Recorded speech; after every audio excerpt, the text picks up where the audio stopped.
In the courtyard of Madrid's royal palace, the King's Guard recalls an era of regal splendor, privilege, and might in Spain's past.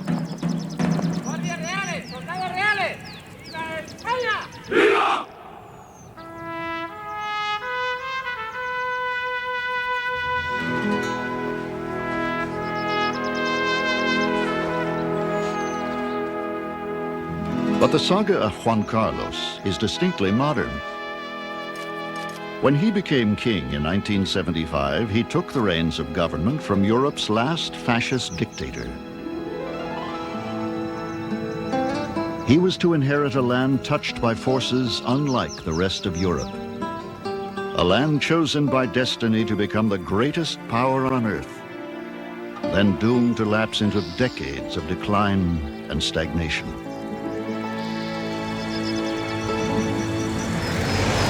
In the extraordinary reign of Juan Carlos, Spain has leapt into the 20th century.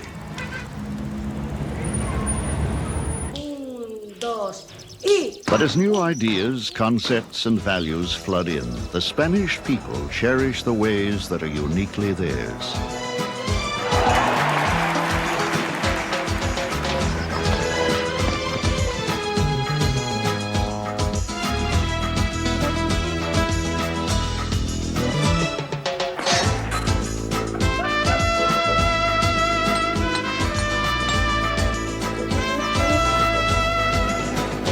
Mindful of the grandeur of their past, even as they create a new and unknown future, they nurture and treasure the timeless traditions that illuminate the soul of Spain.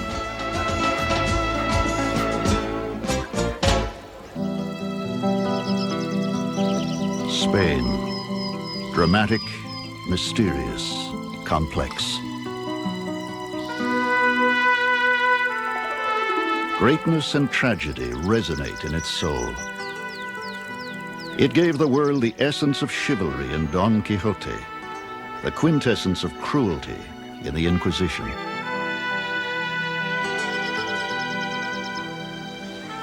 Long after the rest of Europe industrialized, Spain remained poor and agrarian. Hereditary noblemen and wealthy families still owned much of the land and controlled it by the laws and privileges of their class.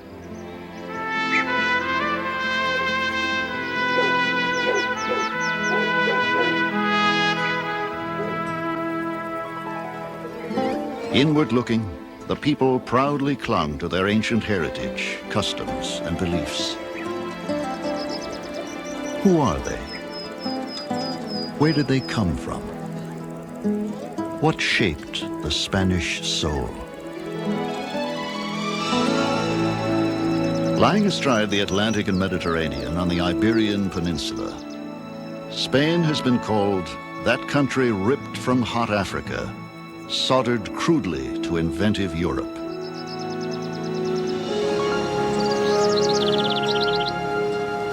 First settled by wandering tribes from Europe and North Africa, it would be colonized by Phoenicians, Carthaginians, and Greeks.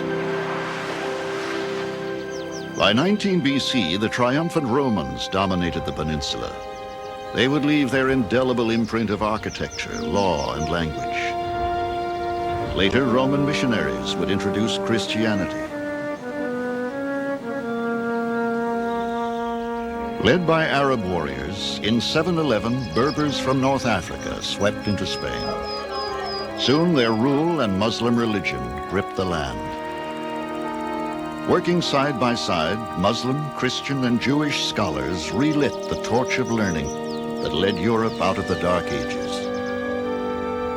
Córdoba, capital of Muslim Spain, became Europe's most cultured city, boasting 500,000 inhabitants when London and Paris were only villages.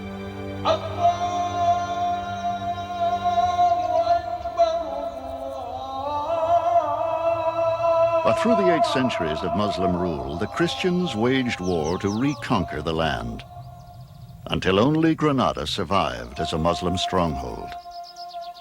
In 1492, the last Muslim king surrendered his crown to the Catholic sovereigns, Ferdinand and Isabella. Through war and inquisition, Spain would expel not only the Muslims, but all Jews who refused to be baptized.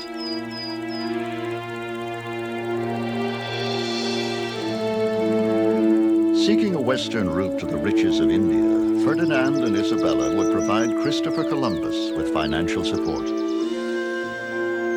On the 33rd day of his voyage, Columbus landed in the New World and claimed it in the name of the Spanish crown.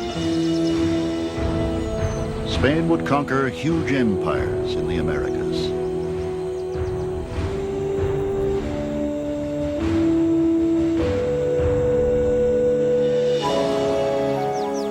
Gold wrested from native peoples would finance wars in faraway Europe. And Spain would become the world's mightiest power.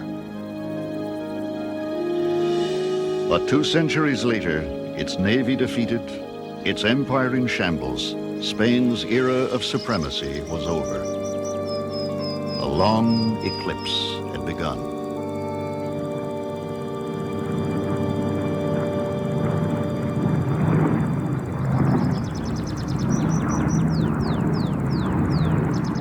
(1936). With the Second Republic torn by political turmoil, Spain is plunged into bloody civil war.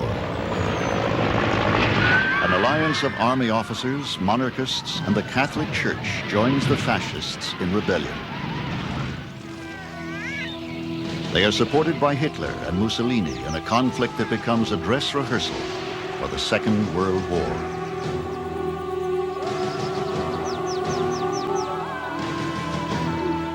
The death toll from combat and executions will cost the nation 500,000 lives. 1939. With the fall of Madrid, General Francisco Franco, commander of the victorious nationalist troops, assumes powers greater than those of any monarch in Spain's history.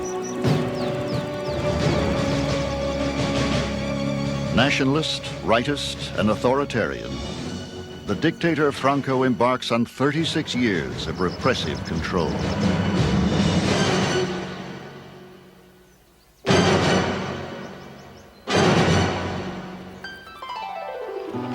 When World War II rages across Europe, the wily Franco manages to keep Spain out of the conflict.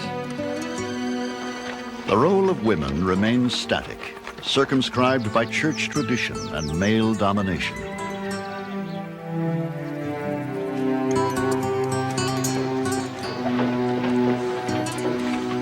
Physically shattered and spiritually crippled in the long aftermath of war, the nation will need years to heal. Franco orders construction of the Valley of the Fallen to commemorate the Civil War dead. Although named El Caudillo, the leader for life, he knows that someday he too will find his final resting place here. Believing a monarchy would best serve Spain, Franco selects as his successor the grandson of the last king. Born in exile, Juan Carlos first set foot on Spanish soil at age 10. His father, legitimate heir to the throne, had acquiesced to Franco's desire to educate the boy. The prince would spend 4 years in the Army, Navy, and Air Force academies, attend university, and complete his studies at a number of government ministries.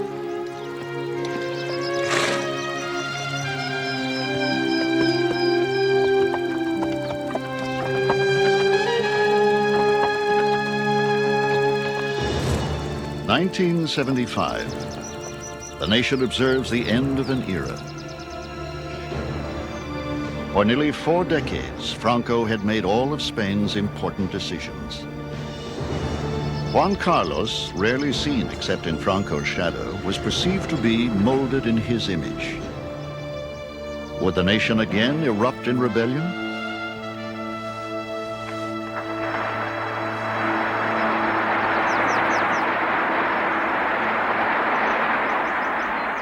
Juan Carlos swore his allegiance to the Constitution and the people. Desde la emoción En el recuerdo a Franco, ¡viva el rey! ¡Viva! ¡Viva España! ¡Viva!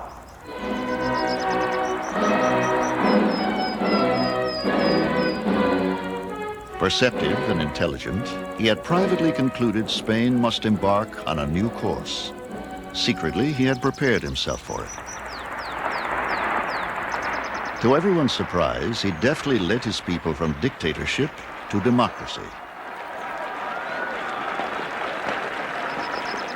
A king who pays taxes, lives modestly, and is an avid sports enthusiast, he soon became the most popular man in the country.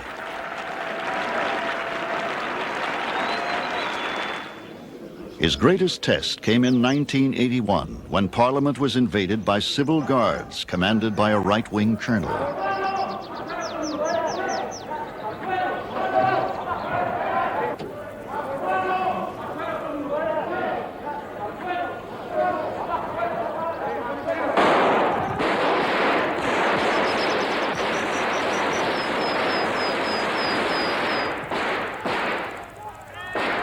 As an amazed public watched on television, the colonel called for a return to a Francoist regime. Al dirigirme a todos los españoles, con brevedad y concisión. Working through the night as Parliament was held hostage, the king obtained pledges of loyalty from his principal military leaders and quelled the attempted coup. His reassuring address to the people included these words: "The Crown cannot tolerate actions attempting to interrupt by force the democratic process." Under his leadership, a vital and dynamic new Spain has become an economic success story. The nation is an eager new member of the European community. Its 39 million citizens have a higher standard of living than ever in their history. And there is freedom of religion, of expression.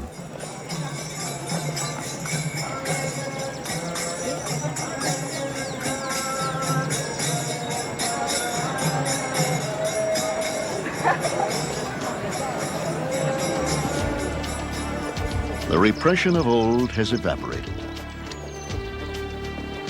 A burst of growth has transformed the nation.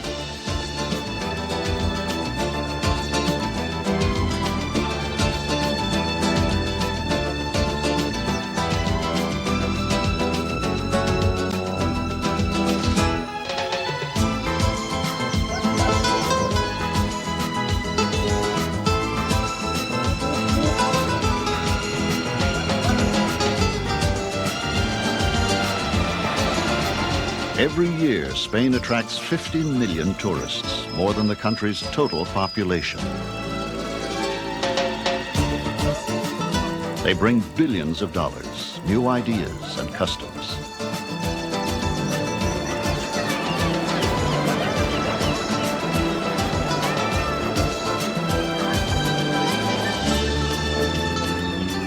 The Spaniards, once Europe's poor relations, have become conspicuous consumers.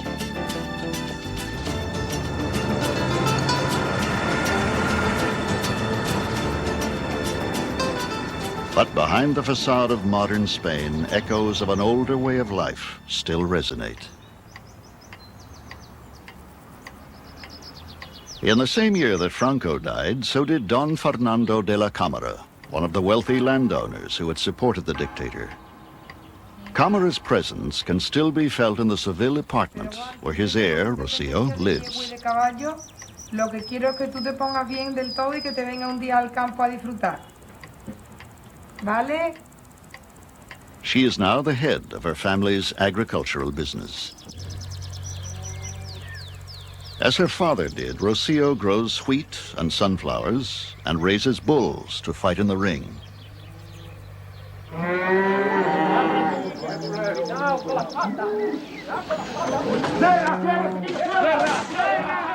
Every year, the new calves are rounded up for branding.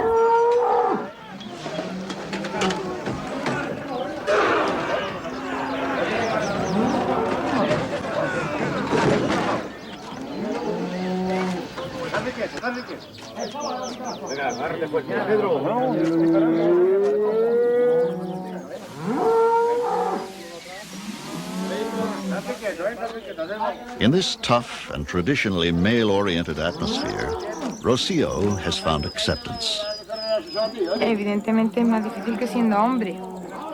Pero bueno, la sociedad va Of course, it's harder being a woman, but society is changing, and nowadays there are no real problems. Big problems. A lo mejor si fuera hombre, pues estaría tirando el becerro, que lógicamente... If I were a man, I'd wrestle those calves, but as a woman, I can't. But there are many important things to do on a ranch, where being a woman makes no difference at all. Y razonar una serie de cosas que al fin y al cabo, por ser mujer, pues el razonar no te lo quita nada.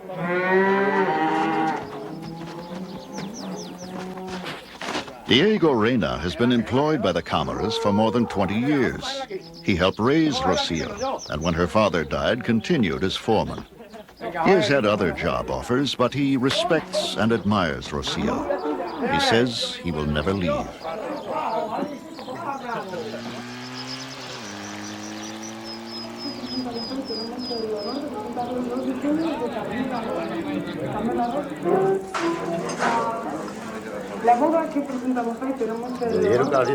Unlike his peers of 25 years ago, Diego receives an adequate income, has his own house, and can look forward to retirement with Social Security.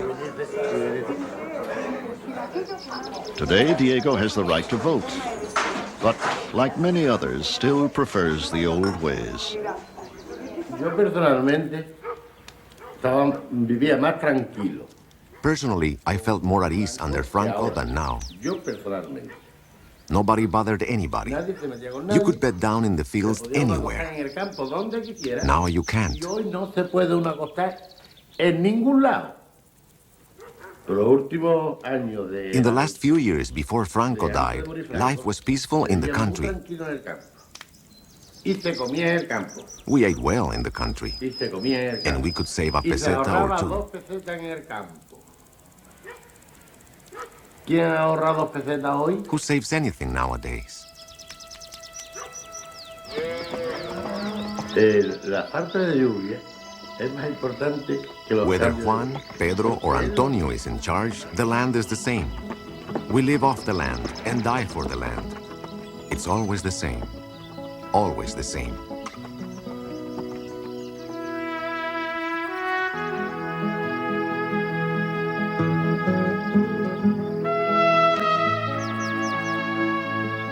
Diego's land is Andalusia. In this southernmost region of Spain, under a brilliant sun and sky, olive trees and vineyards have thrived for thousands of years.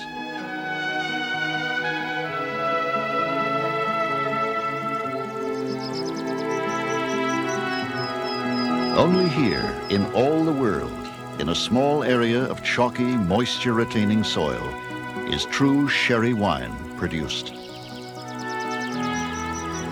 In 1730, a French farmer founded a sherry dynasty in the town of Jerez de la Frontera. Today, the heirs of Pedro Domecq are the second largest producers of sherry in the world, part of an elite referred to as sherry barons. Still, even at age 77, Jose Ignacio Domecq enjoys driving to work on a second-hand motorbike, purchased from his chauffeur.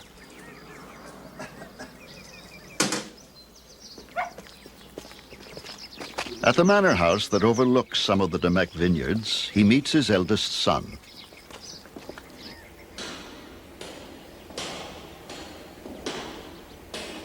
The manor was built around an ancient tower used during the Middle Ages to send smoke signals to Africa, only 65 miles away.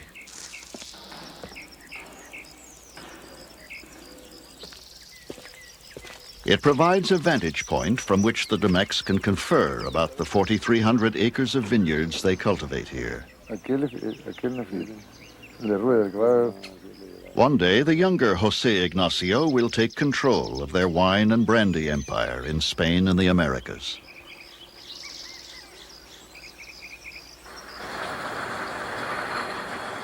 Domecq produces 10 million liters of sherry annually.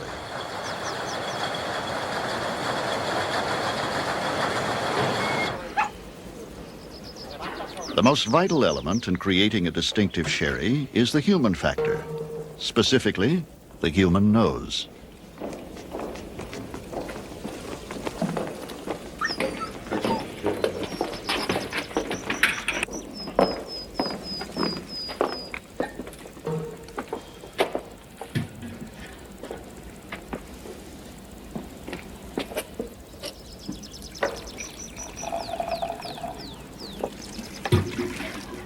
In the bodegas where sherry matures, the Domecqs exercise the delicate skill which has made the family masters of the art of winemaking for 250 years.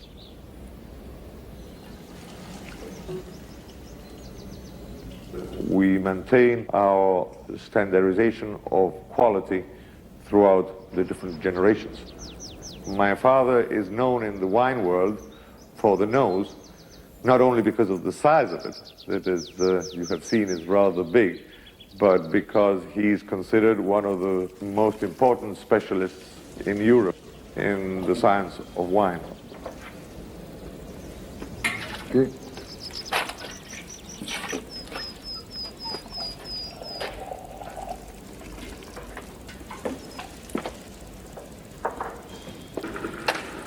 The unique quality of sherry derives from the Solera system. New sherry is blended with more mature sherry to take on its characteristics.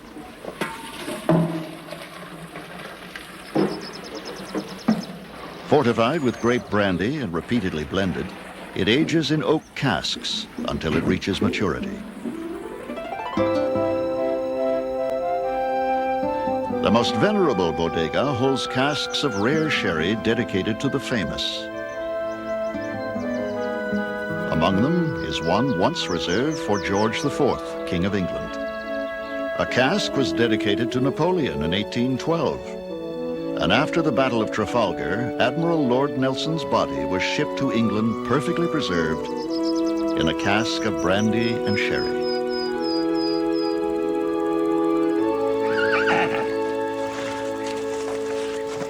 At his nearby estate, one of the 500 relatives who are shareholders in the Domecq Corporation indulges in another family passion. For 20 years, Alvaro Domecq, like his father before him, was famed for his prowess in the Spanish art of bullfighting on horseback. Today, he raises fine Andalusian horses and bulls to fight in the ring.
Bullfighting was once the leisure pastime of gentlemen on horseback.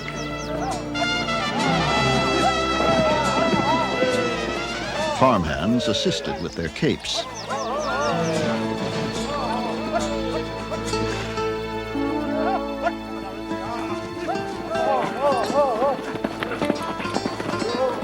Modern bullfighting, performed by professionals on foot, began only 2 centuries ago. Bullfights are the highlight of the annual April Fair in nearby Jerez. For this special event, 6 local breeders each enter a superior bull in the competition for Best of the Year.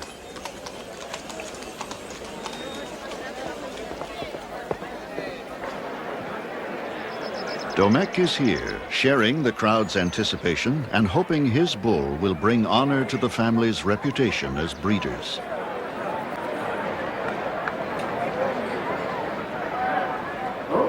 Victor Mendez, the matador who will face that bull, prepares for his test as he dons the traditional suit of lights.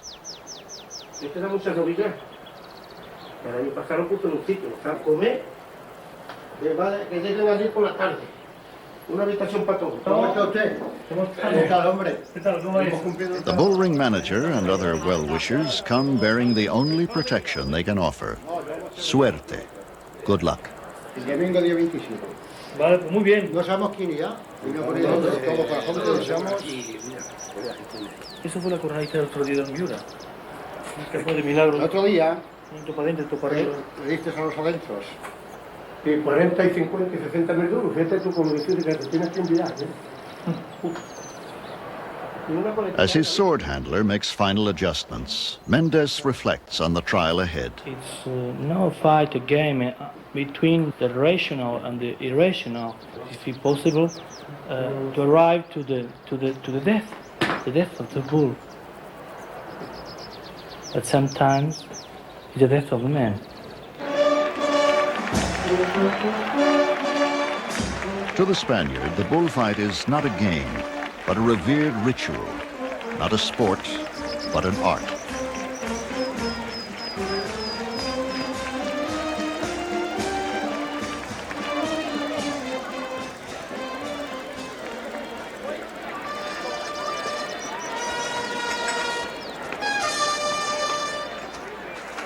Its origins can be traced to pagan sacrifices and to ancient Greek and Roman games.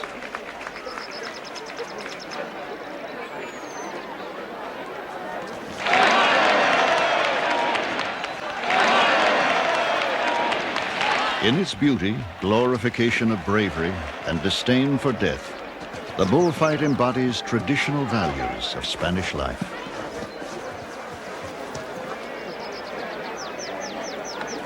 More than spectacle, this is mythic theater, in which the drama of life and death is reenacted, culminating in the predictable, but by no means certain, death of a noble beast.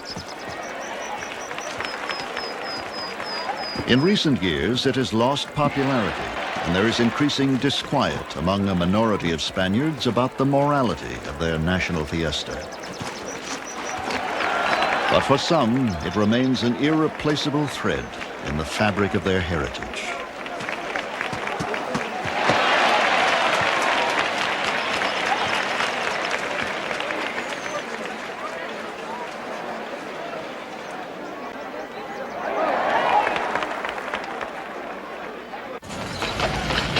As the afternoon turns to evening, crowds begin to gather at the fairgrounds.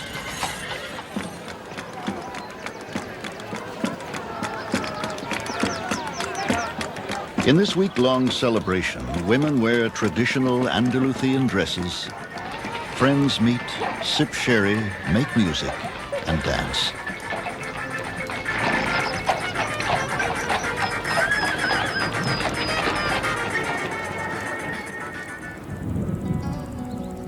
The region of Extremadura in western Spain has always been harsh and ungiving. For decades, Assuaga, like many small agricultural and mining towns, has slowly but steadily lost its population. The future looks bleak unless young people can be persuaded to stay.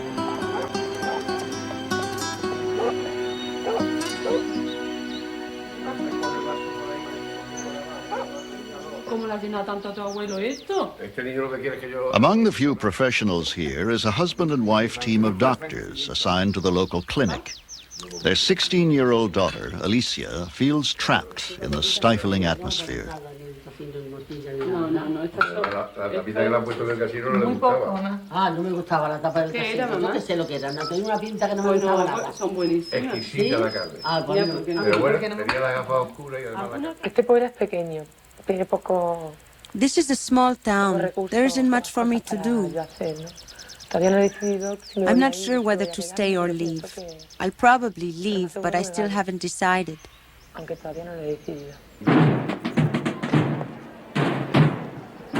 The lack of entertainment, career opportunities, even participation in sports all make teenagers yearn for greater freedom.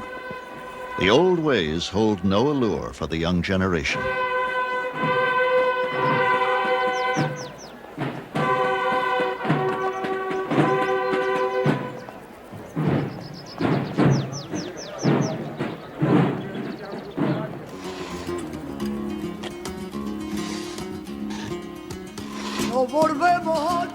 When Alicia's parents accept job offers in Seville, she is thrilled to go with them. She will become one of the thousands who seek new lives in big cities.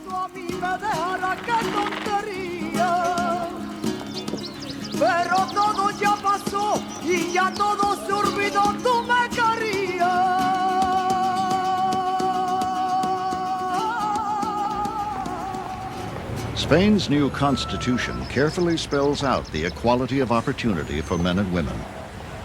After high school, Alicia hopes to join the growing ranks of working women.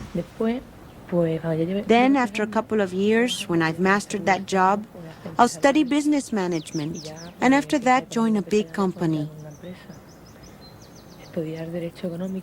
I'd work my way to the top and eventually have my own company. As a businesswoman, I'd travel.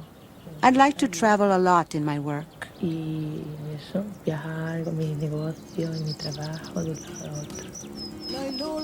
Today, many women are entering the ranks of leadership in government, politics, and commerce.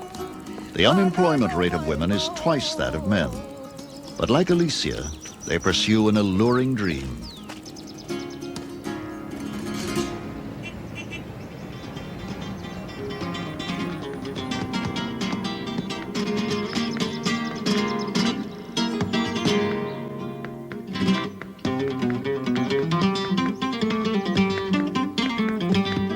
Spain's greatest contemporary poet, Garcia Lorca, described flamenco as deeper than the heart of the one creating it and the voice singing it. It comes from the first sob and the first kiss. Flamenco was born in Andalusia when Arabic and Spanish music mingled with the songs of the Jews. The gypsies were to adopt it and, in their wanderings, carry it throughout Spain.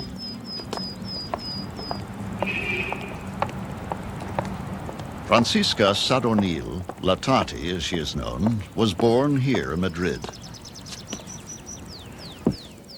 She learned flamenco dancing from gypsies, married a gypsy in her youth, and remains among the rare outsiders accepted by them artistically and socially. A professional dancer from the age of 12, La Tati has dedicated her life to flamenco. And flamenco has taken La Tati from a working-class neighborhood to the concert stages of the world.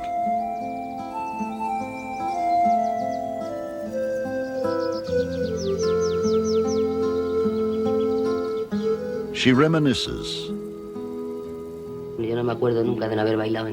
I can't remember a time when I didn't dance. I was born on Toledo Street, and there all the neighbors were Andalusians and gypsies. At number 5 of the Plaza de Cascorro was Kika, the dancing professor of Seville.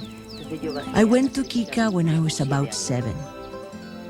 I never paid for a dancing class because there was not money in my family. I slept at the academy on a mattress between chairs. I helped Kika clean the academy and did the errands, and this way I learned to dance.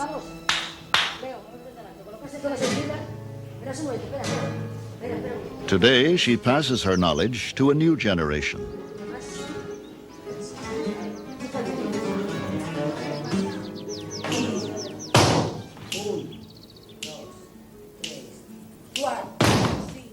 She reflects on teaching. With recording, singers and movie actors can leave their way of singing or playing music, but with dancing, it's a little more difficult. If you don't do it through teaching, you can't leave a school of dance. This is why I like teaching very much.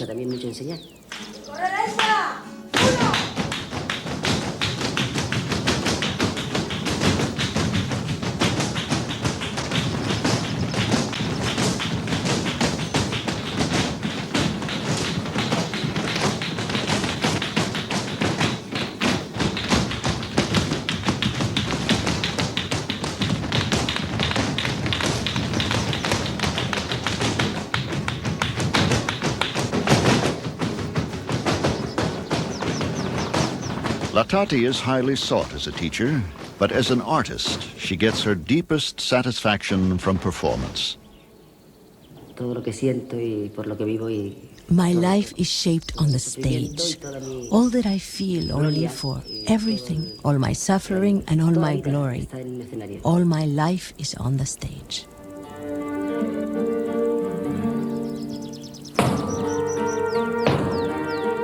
She rehearses for a tour that will take her to France.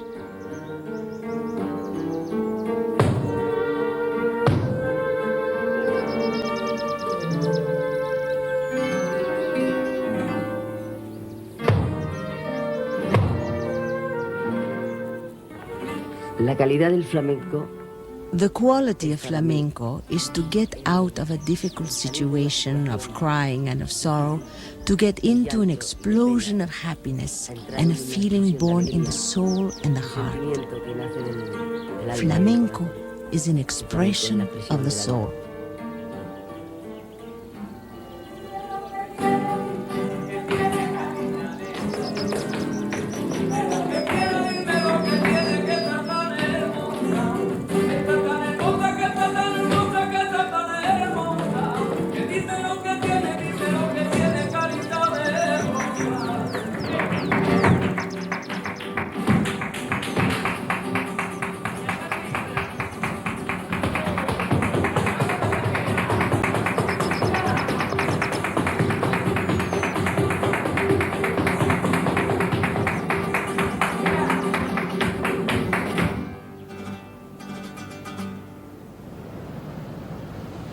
The guitar is the instrument of Spain.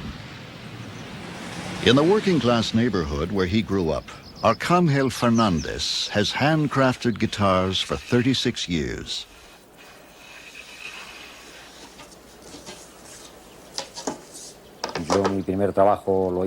I had my first job at 11 as a furniture maker.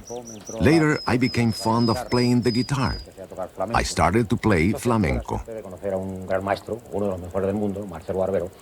Then I met a great maestro of guitar making, one of the best in the world.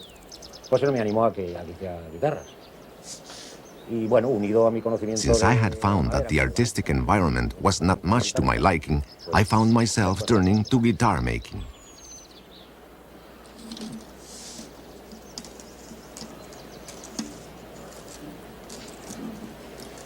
Only fine imported woods are used to create the body of the guitar.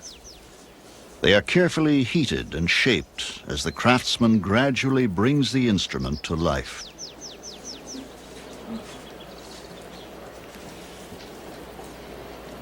To make a good handcrafted guitar, you need at least 1 month. The difference between handcrafted and factory guitars are many, starting with materials. The materials we use are quite expensive. You must have knowledge of the trade and put love into your work. For me, that is the secret for making a good guitar. Nothing else.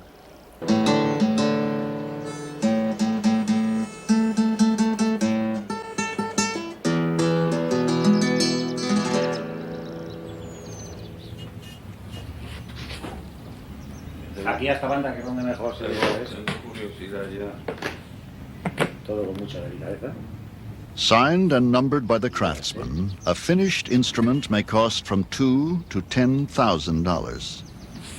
Ahí tienes tu guitarra. Después de 8 años ya está bien, ¿no? Bonita. Bonita. Vamos a ver si suena. Vamos a hacerlo bien, como se puede, ¿verdad?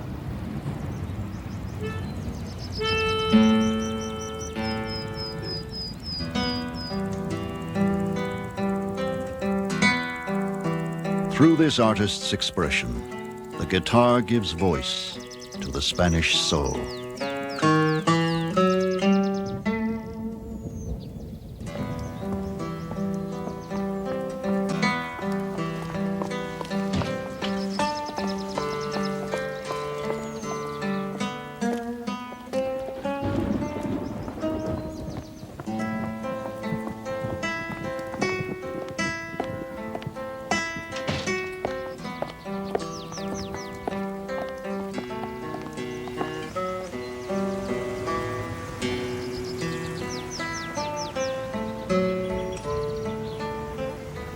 During the decades of Franco's dictatorship, the Catholic Church was able to legally enforce its rigid doctrines. Even between engaged couples, premarital contact was forbidden by the strictures of traditional courtship. Among the middle and upper classes, a single woman could not go out without a female chaperone to watch over her. Today, young women go out alone and party at bars until 4 a.m.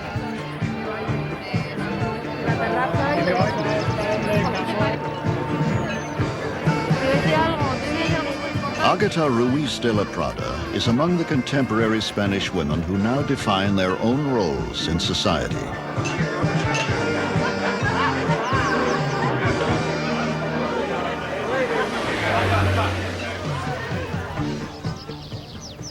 Agata lives in a quiet Madrid suburb with her son, Tristan, and the boy's father. Un traje con flores. La que le hemos hecho unos dibujos. Muy bonita, ¿eh? Venga, otro. Her seemingly bourgeois home life is not quite what it appears. My mother and father separated when I had more or less 12.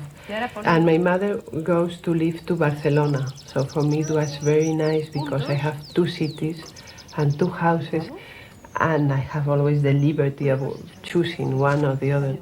I have never believed in marriage. The liberty is very important for me, and marriage is something that I don't like.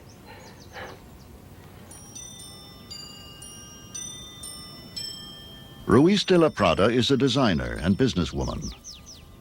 These dolls, whose costumes she creates, sold over 1 million in Spain alone last year.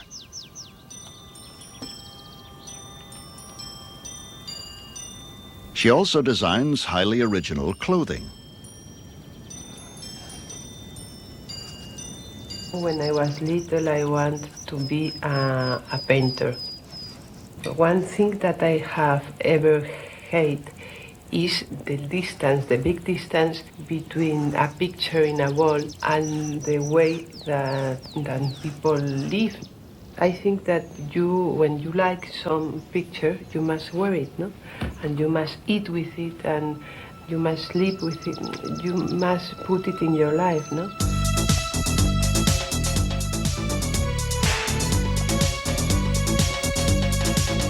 Humorous and deliberately outrageous, her designs have brought her international recognition.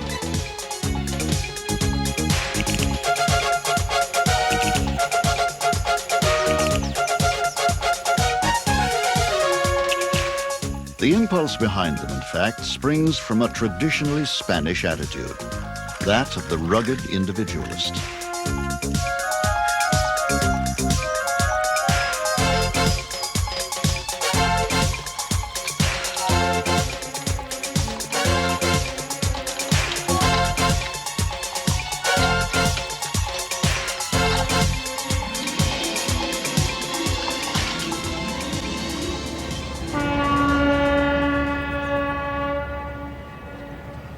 Barcelona, Spain's largest seaport, the nation's second city and industrial powerhouse. Barcelona is also the center of a rich and highly original artistic tradition. This legacy is evident everywhere. In a mosaic pavement created by the great Joan Miró,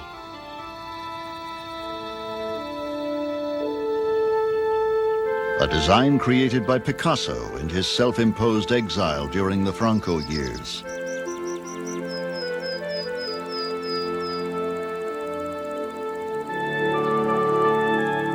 And the undulating curves of a facade by Antoni Gaudí, a genius who used the sinuous forms of nature as the vocabulary for his architecture. Gaudí was dubbed visionary and madman.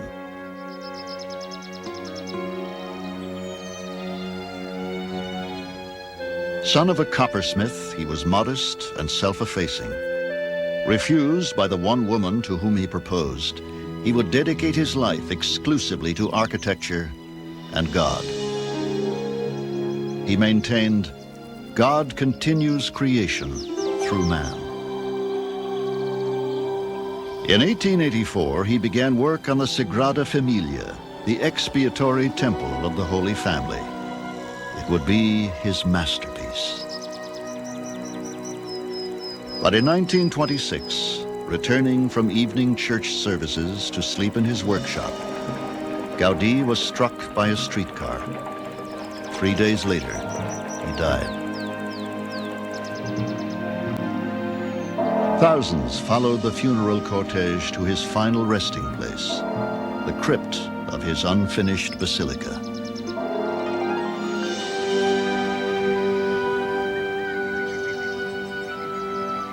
Today, Gaudí's vision continues to take shape above him. From the beginning, construction has been funded by public donations. Only some 50 artists and craftsmen are employed.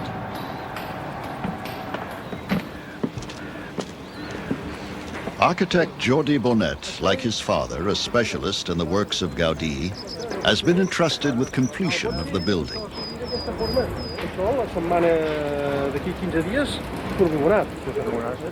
As much a sculptor as an architect, Gaudí preferred to make models rather than work from drawings. Using them, Bonet is able to continue according to Gaudí's concept.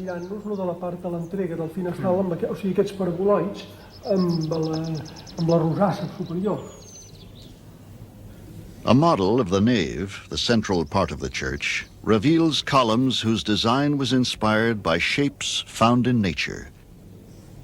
They will support the ceiling of the nave, filling the shell that has stood empty for over a century.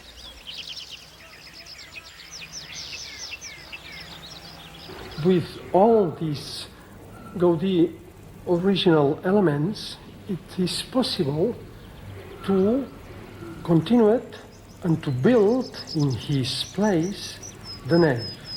But it is not so easy to continue it.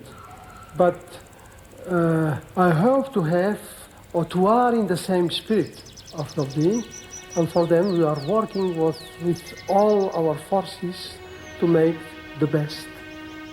Gaudí said the nave of this temple, it is a forest with the columns as a trees, and then the light comes through these forests of columns. Little columns, big columns, as a forest. Gaudí's dream was that this church would be a beacon of the Christian faith. Every year, hundreds of thousands from throughout the world visit his unfinished poem in stone. A structure one architectural historian has called the greatest ecclesiastical monument of the last 100 years.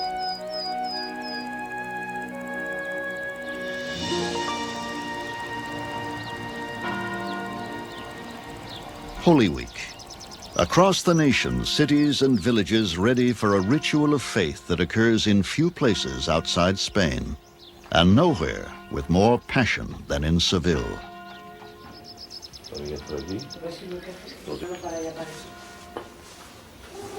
Manolo Acosta dresses in the garb of an ancient religious brotherhood. For me, Holy Friday is one of the fundamental things of my life. So important that I'm thinking about that day the whole year.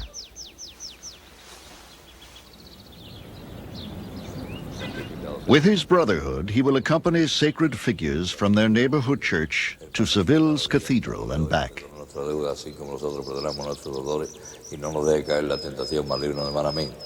Dios te salve María, llena de gracia, el Señor es contigo, bendita tú eres entre todas las mujeres, en nombre del Padre, del Hijo, del Espíritu Santo. Amén. Thousands gather in anticipation of the moment when a priceless, hand-carved image of the Virgin emerges from the cathedral.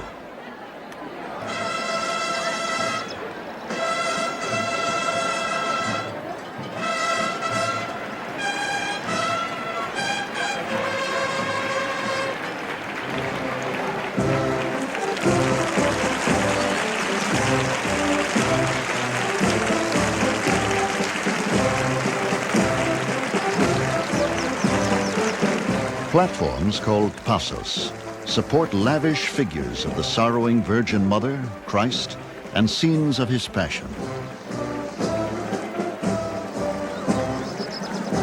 From Palm Sunday until Easter, processions symbolically retrace the stations of the cross.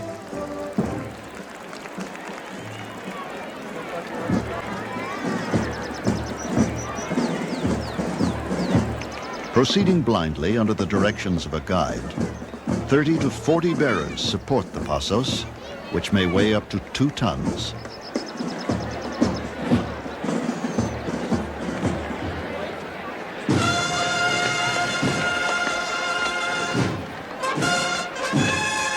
Marching with their brotherhoods, thousands of penitents atone for sins committed through the year.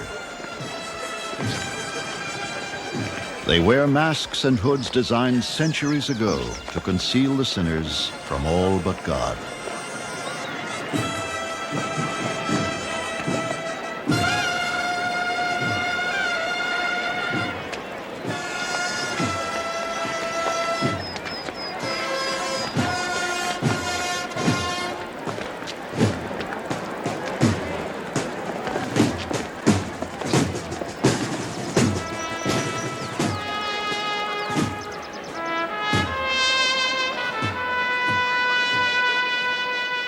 As the people of Spain approach the 21st century, they seek to define their new identity, strengthened by the timeless elements of Spanish life, the ardor for spectacle and beauty, the rich history, proud land, and enduring traditions that are the soul of Spain.